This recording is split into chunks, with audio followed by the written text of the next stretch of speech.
ರಾಜ್ಯದ ಆಹಾರ ಖಾತೆ ಸಚಿವರಾದ ಕೆಎಚ್ ಮುನಿಯಪ್ಪ ಅವರು ಇಡೀ ರಾಜ್ಯದಾದ್ಯಂತ ಇರುವ ಪಡಿತರ ಚೀಟಿ ಫಲಾನುಭವಿಗಳಿಗೆ ಬಿಗ್ ಶಾಕ್ ನೀಡಿದ್ದಾರೆ.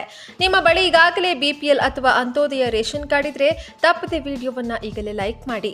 ನಿಮ್ಮ ಮನೆಗೆ ಬರುತ್ತಿದ್ದಾರೆ ನಿಮ್ಮ ಗ್ರಾಮ ಪಂಚಾಯಿತಿಯ ಪಿಡಿಒ ಮತ್ತು ನಿಮ್ಮ ಊರಿನ ಗ್ರಾಮ ಲೆಕ್ಕಾಧಿಕಾರಿ ಅಂದ್ರೆ ತಲಾಟಿ ಮನೆಗೆ ಬಂದು ನಿಮ್ಮ ರೇಷನ್ ಕಾರ್ಡ್ ಚೆಕ್ ಮಾಡಲಿದ್ದಾರೆ. ಬನ್ನಿ, ಹಾಗಿದ್ರೆ ಪಿಡಿಒ ಮತ್ತು ಗ್ರಾಮ ಲೆಕ್ಕಾಧಿಕಾರಿಗಳು ಯಾವ ರೀತಿಯಾಗಿ ವೆರಿಫೈ ಮಾಡಲಿದ್ದಾರೆ, ಎಂತಹ ರೇಷನ್ ಕಾರ್ಡ್ಗಳು ಕಟ್ ಆಗಲಿವೆ, ಯಾವೆಲ್ಲ ಮಾನದಂಡಗಳನ್ನು ಅನುಸರಿಸಬೇಕಾಗ್ತದೆ ಎನ್ನುವಂತಹ ಕಂಪ್ಲೀಟ್ ಡೀಟೇಲ್ಸ್ ಅನ್ನು ತಿಳಿದುಕೊಳ್ಳಲು ವಿಡಿಯೋವನ್ನ ತಪ್ಪದೆ ಕೊನೆವರೆಗೂ ನೋಡಿ.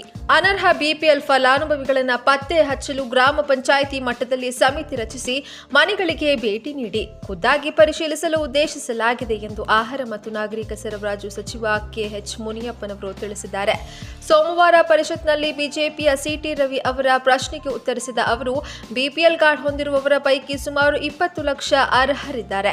ಇವರೆಲ್ಲರೂ ಬಿಪಿಎಲ್ ಕಾರ್ಡ್ ಪಡೆಯಬೇಕಿತ್ತು. ಈ ಹಿಂದೆ ಅನರ್ಹ ಬಿಪಿಎಲ್ ಪಡಿತರ ಚೀಟಿದಾರರನ್ನ ಪತ್ತೆ ಹಚ್ಚಲು ಪರಿಷ್ಕರಣೆಗೆ ಮುಂದಾದಾಗ ತೀವ್ರ ವಿರೋಧ ವ್ಯಕ್ತವಾಯಿತು. ಹೀಗಾಗಿ ಈಗ ಗ್ರಾಮ ಪಂಚಾಯಿತಿ ಮಟ್ಟದಲ್ಲಿ ಪಿಡಿಒ, ಗ್ರಾಮ ಲೆಕ್ಕ ಸೇರಿದಂತೆ ಮುಂತಾದವರನ್ನ ಒಳಗೊಂಡ ಸಮಿತಿ ರಚಿಸಿ ಈ ಸಮಿತಿ ಮೂಲಕ ಖುದ್ದಾಗಿ ಪರಿಶೀಲಿಸಲು ನಿರ್ಧರಿಸಲಾಗಿದೆ ಎಂದರು. ಸುಮಾರು 91,000 ಅರ್ಜಿಗಳನ್ನು ಪರಿಶೀಲಿಸಿ ಪಡಿತರ ಚೀಟಿ ನೀಡುವುದು ಬಾಕಿ ಇದೆ. ಇನ್ನೆರಡು ತಿಂಗಳಲ್ಲಿ ಬಿಪಿಎಲ್ ಪಡಿತರ ಚೀಟಿ ನೀಡುವ ಪ್ರಕ್ರಿಯೆ ಆರಂಭಿಸಲಾಗುವುದು. ಕೇಂದ್ರ ಸರ್ಕಾರದ ಮಾನದಂಡಗಳನ್ನು ಮುಂದಿಟ್ಟುಕೊಂಡು ಪರಿಷ್ಕರಣೆ ಮಾಡಲಾಗುವುದು. ಇದಕ್ಕೆ ಎಲ್ಲ ಪಕ್ಷದ ನಾಯಕರು ಸಹಕಾರ ನೀಡಬೇಕು ಎಂದು ಮನವಿಯನ್ನ ಮಾಡಿದರು. ಇದಕ್ಕೂ ಮುನ್ನ ಸಿಟಿ ರವಿ ಅವರು ಮಾತನಾಡಿ, ಕಳೆದ ವರ್ಷದಿಂದ ಯಾರಿಗೂ ಪಡಿತರ ಚೀಟಿ ಕೊಡದೆ ಸ್ಥಗಿತಗೊಳಿಸಲಾಗಿದೆ. ಅರ್ಜಿ ಹಾಕಿದವರಿಗೂ ಕೊಡ್ತಾ ಇಲ್ಲ, ಹೊಸ ಅರ್ಜಿಗಳನ್ನು ಸ್ವೀಕರಿಸ್ತಾ ಇಲ್ಲ. ನಿಗದಿತ ದಿನದಲ್ಲಿ ಮಾತ್ರ ಪಡಿತರ ಚೀಟಿಯಲ್ಲಿನ ಹೆಸರು ಸೇರ್ಪಡೆ ಅಥವಾ ತೆಗೆಯಲು ಅವಕಾಶವನ್ನ ಕಲ್ಪಿಸಿಕೊಡಲಾಗಿದೆ.